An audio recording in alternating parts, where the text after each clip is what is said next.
So recently I saw Markiplier's new movie Ironlung, based on the unique indie game of the same name, by this guy.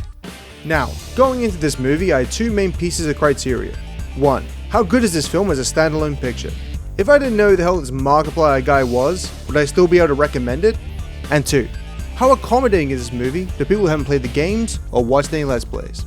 Well, let's dive in to find out. Get it? Because it's a movie about a submarine? Oh hey, look at that, the water's rising.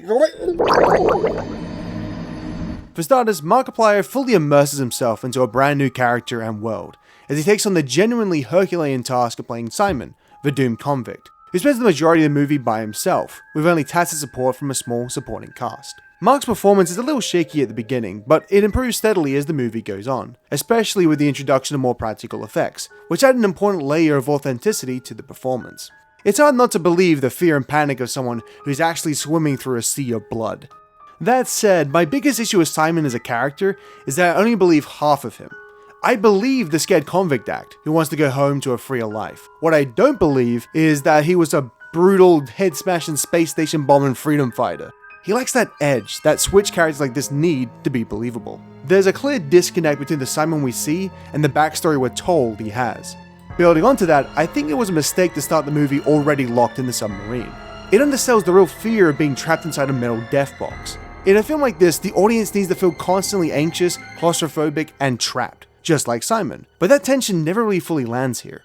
I think the root cause of this is that we don't truly understand what Simon has lost. We never get that taste of freedom being ripped away from us. Like, imagine if the movie began in a wide open space, and then slowly tightened around Simon as he's forced to go on this dangerous mission. You'd immediately know what he's fighting for, and you could feel the entrapment. Along those lines, the cinematography overall needed to feel tighter and more dynamic. For me, there were too many uninspired static shots throughout that failed to sell the anxiety and claustrophobia that is key to selling a movie like this. Not to say there weren't any good shots, but to me, the cinematography was the weakest part of the movie. Finally, as someone who's never played Ironlung, I'll admit, I don't entirely know what was going on. I get the basic premise, cataclysmic events, terrorist cults, blood oceans, and a mission to save humanity, but many mysteries remain unanswered. Like, what's the deal with the sea monster? What really happened to Simon after he hit his head? What's the above world even like? However, what I admire most about Ironlung is that it was clearly built around its limitations. It has a clear vision, it's budget conscious, and it fully commits to what it wants to be. It's not perfect, but I truly admire it, and its success. So, good job, Mark.